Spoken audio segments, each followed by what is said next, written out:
என்லைட்மென்ட்டோட இந்த முக்தி மோக்ஷம் என்னன்னாக்கா விடுதலை, நான் டிபெண்டன்ஸ் இல்லைன்னா இண்டிபெண்டன்ஸ். ஆனா நீங்க தியானம் பண்ணிட்டு இருக்கீங்க. ஆனா உங்க குரு மேல நீங்க டிபெண்டன்சி வச்சுட்டு இருக்கீங்க அப்படின்னா அங்க உங்களுக்கு முக்தி மோட்சம் கிடையாது. உங்களோட ஆன்மீக பயணத்துல கடைசி பந்தம் எதுரா அப்படின்னாக்கா உங்க குரு மேல இருக்கிற பந்தம். யோசித்து பாருங்க. நம்ம ஸ்கூலுக்கு போவோம் சின்ன வயசுல.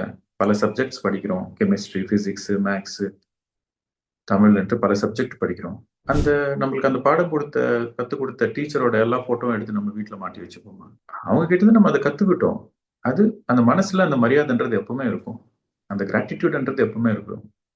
நான் இந்த டீச்சர் கிட்ட இந்த பாடம் கத்துக்கிட்டேன்ற கிராட்டிட்யூட்ன்றது எப்பவுமே இருக்கும். ஆனா நம்ம தலைமையில தூக்கி வச்சு கொண்டாட மாட்டோம்.